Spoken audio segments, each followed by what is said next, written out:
chose to try to reproduce the paper titled Assertion Detection in Clinical Natural Language Processing, a Knowledge-Poor Machine Learning Approach.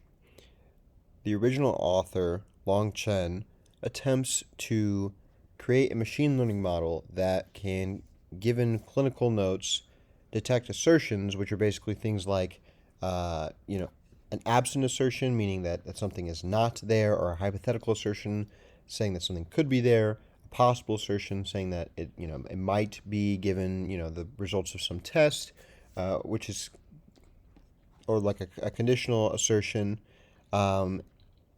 or associated with someone else, which is asserting that a disease or something like that could exist with a family member, but not necessarily the current patient.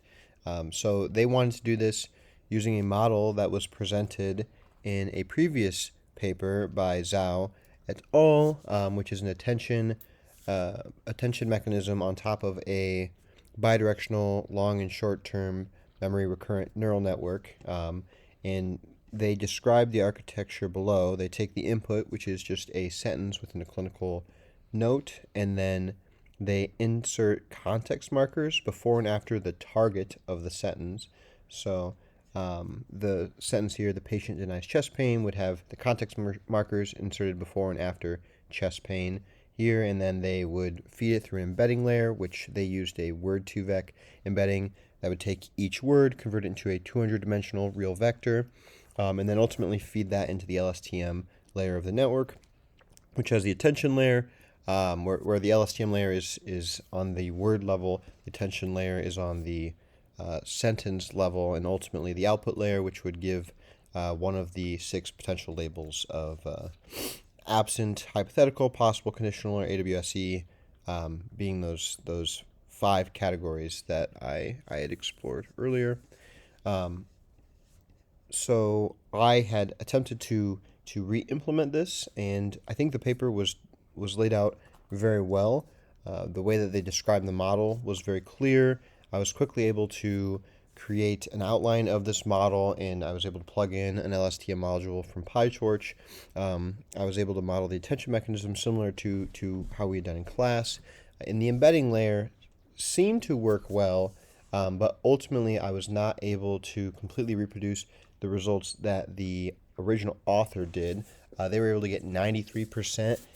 accuracy. I think their F1 scores here were 95% in the best case for detecting present assertions, and then they averaged out to something like 93%. Some of them were much worse than others, but I got all in like the 50% range, just because I don't think that I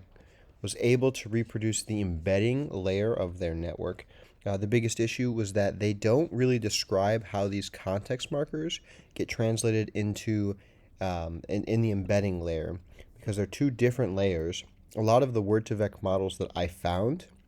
because the one they mentioned in the paper is not publicly available, so I had to find alternatives, and one of them already had a vector for this ending context marker, but didn't have one for the beginning context marker, so I had to come up with one, but then I also had to pad each of the inputs. So coming up with the distinct vectors didn't seem to work out correctly, and ultimately I only got about 50% accuracy on 6 labels, which is better than random, but certainly not nearly as good as the author was able to achieve.